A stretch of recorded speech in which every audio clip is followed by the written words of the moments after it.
वक्फ मामले में आज सुप्रीम कोर्ट में होगी सुनवाई।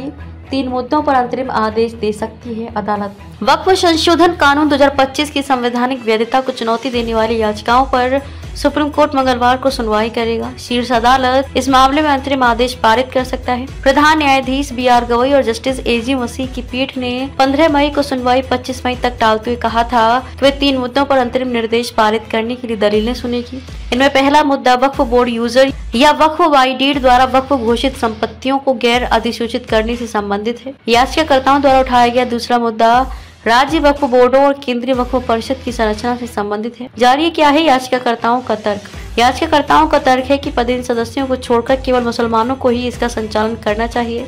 तीसरा मुद्दा उस प्रावधान से संबंधित है जिसके अनुसार जब कलेक्टर ये पता लगाने के लिए जांच करेगा कि संपत्ति सरकारी भूमि है या नहीं, तो वक्फ संपत्ति को वक्फ नहीं माना जाएगा।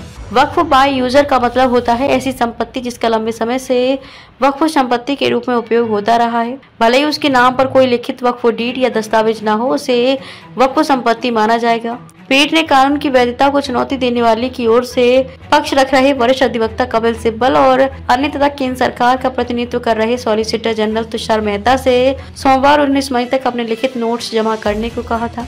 हालांकि कोर्ट ने स्पष्ट किया कि मूल वक्फ कानून 1995 पर अंतरिम रोक लगाने की मांग पर विचार नहीं किया जाएगा। दोनों पक्षों के वकीलों ने पीठ को सूचित किया था कि जजों को दलीलों का अध्ययन करने में और समय लग सकता है। पिछली सुनवाई में केंद्र ने कोर्ट को दिया था ये भरोसा। पूर्व में हुई सुनवाई में केंद्र सरकार की ओर से कोर्ट को भरोसा दिया गया था कि फिलहाल पंजीकृत और अधिसूचित वक्फ, जिसमें वक्फ बाई यूजर भी शामिल हैं, को गैर अधिसूचित नहीं किया जाएगा।